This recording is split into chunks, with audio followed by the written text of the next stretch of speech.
Olá pessoal, meu nome é Rodrigo Azevedo e hoje nós vamos falar sobre a procrastinação. Eu preciso falar algo para vocês. Neste vídeo eu acabei procrastinando um pouco as primeiras etapas de criação e tive de correr atrás no final, matando 2 horas de meu sono na noite anterior. Não valeu a pena. É por essas e outras que precisamos olhar para esse comportamento humano tão peculiar. Antes de continuarmos o vídeo, não deixe de se inscrever no canal, dar o like e compartilhar com seus amigos. Caso tenham alguma sugestão ou queiram nos fazer alguma pergunta, basta escrever nos comentários, vamos ter o maior prazer em responder. Vamos ao vídeo então? Para que todos fiquemos na mesma base, vou definir o que é a procrastinação.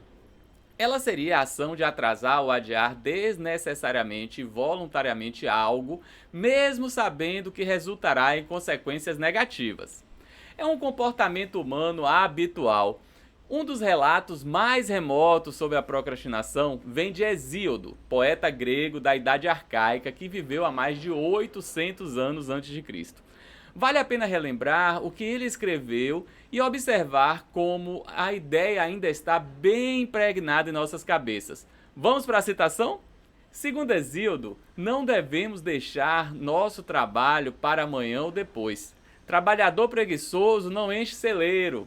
Um homem que adia o trabalho está sempre de braços dados com a ruína. Neste pequeno trecho, ele já fala um pouco do conceito e traz um dos grandes medos em relação a este comportamento. Este medo é o medo do fracasso. Embora a procrastinação seja normalmente percebida como um traço negativo, ela pode também ser considerada uma resposta sábia a certas demandas. Isso ocorre, pois, em vez de agirmos, perdemos a opção de esperar até que novas informações apareçam. Como resultado, não agir tem valor. Quanto mais incerto o resultado, maior pode ser o valor da procrastinação. Vocês repararam no que está nas entrelinhas desse raciocínio? Isso é para tirar da cabeça que existem comportamentos bons ou ruins. Eles, na verdade, são adaptativos ou desadaptativos. Vai depender sempre do contexto. Vamos para um exemplo. Em determinada cidade do interior da Bahia, existe um momento do ano para a plantação do feijão. É bem comum que as chuvas ocorram em determinada época, né? Todos os anos acabam ocorrendo. Porém, um trabalhador rural começou a notar alguns sinais que isso poderia não ocorrer daquele jeito, pelo menos naquele ano. Ele passa a procrastinar a plantação, principalmente por conta dessa dúvida, e acaba por plantar o feijão algumas semanas depois. E para sua surpresa, naquele ano as chuvas realmente ocorreram em um momento um pouco à frente no tempo. O trabalhador acabou tendo uma ótima produção. Quero deixar claro que ele não planejou, mas o resultado da colheita lhe pareceu incerto. Por conta disso, ele atrasou voluntariamente a plantação, mesmo sabendo que um provável resultado seria uma safra ruim. Bom, mas não é desse tipo de procrastinação que vocês querem saber nesse vídeo, não é mesmo? A curiosidade está na procrastinação que traz consequências ruins e que todos os dias no consultório eu escuto como uma das principais queixas dos pacientes.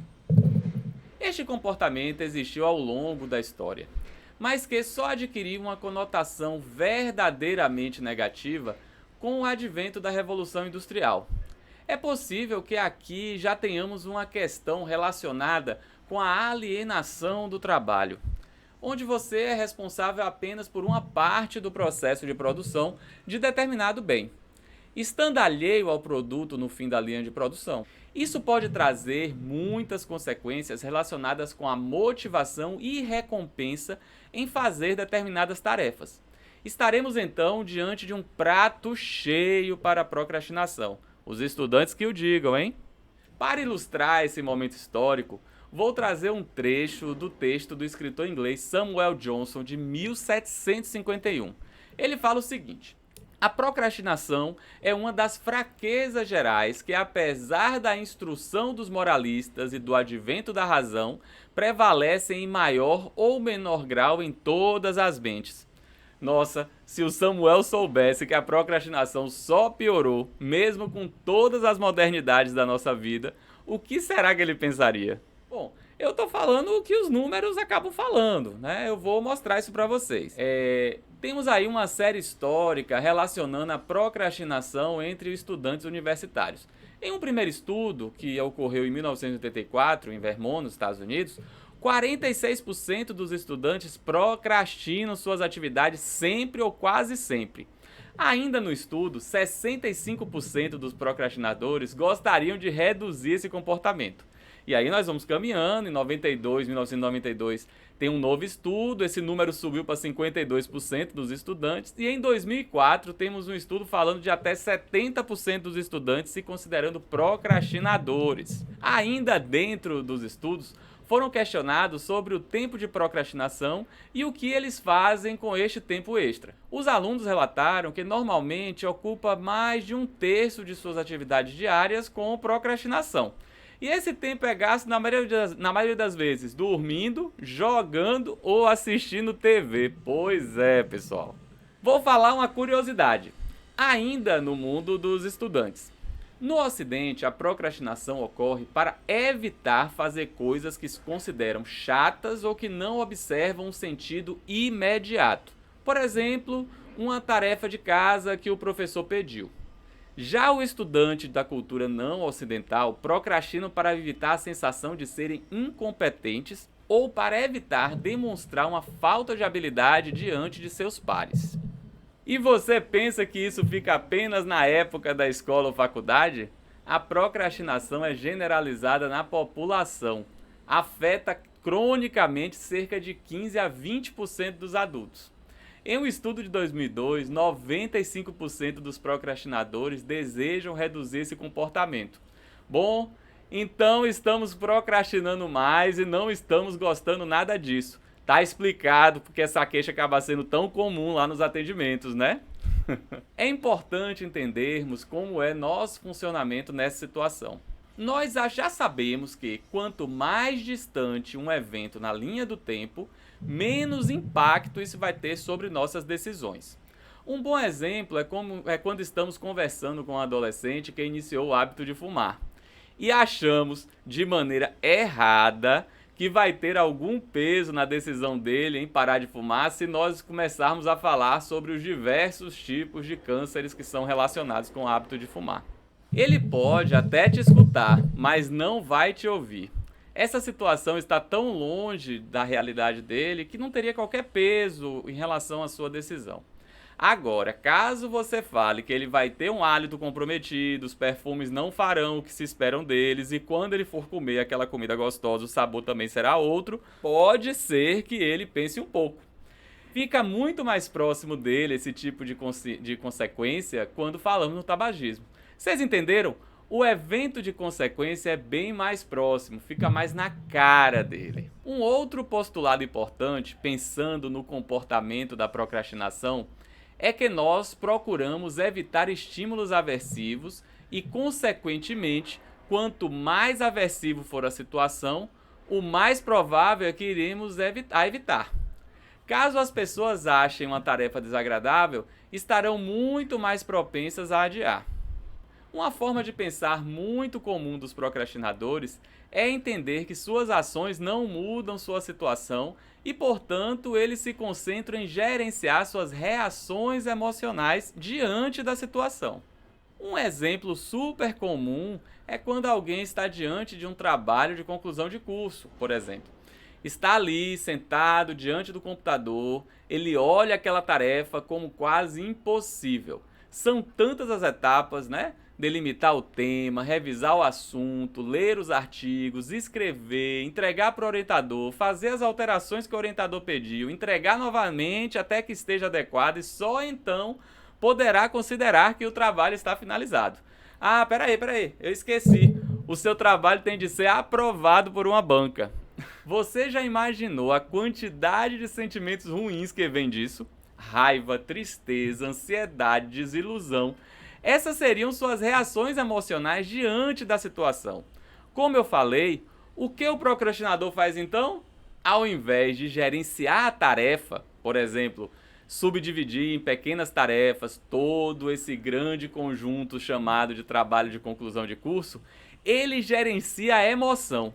Pega uma fatia de bolo de chocolate, liga a Netflix e assiste uma ótima série. Naquele momento, os sentimentos negativos vão passar, mas apenas por um tempo, enquanto isso, o tempo vai continuar correndo sem parar, sem esperar por ele. Eu falei da torta de chocolate Netflix, mas sabemos que temos muitas outras formas de procrastinar. Vamos para ela, hein? Uma delas, evitar o local ou situação onde a tarefa ocorre. Podemos também envolver em outros comportamentos ou ações para evitar a consciência da tarefa. Aqui temos aquelas pessoas que resolvem arrumar a casa toda antes de fazer o que precisa fazer. Temos também realizar um auto-engano, apontando com satisfação o que se conseguiu nesse meio tempo enquanto deveria estar fazendo a tarefa. Ou ainda atribuir de maneira falsa a não realização de tarefa a fatores externos. Os inícios aí de dieta que o digam, né? Não posso esquecer de falar de um dos mais interessantes, né, métodos de se procrastinar, que é fazer piadas ou brincadeiras com a própria procrastinação. Por vezes até com diálogos internos. E aí, em quais dessas categorias vocês se encaixam? Mas tem algum mecanismo específico em nosso cérebro que pode responder pela procrastinação? O pior é que tem. E aqui estamos falando sobre o papel do córtex pré-frontal. É nesta área do cérebro que é responsável pelas funções executivas, como controle dos impulsos, atenção e planejamento. Isso é consistente com a noção de que a procrastinação está fortemente relacionado a tais funções, ou a falta delas. Danos ou a baixa ativação nessas áreas podem reduzir a capacidade de evitar esses desvios de atenção, o que resulta em uma organização mais pobre, perda de atenção e aumento da procrastinação. Podem ser alguns motivadores externos, tá?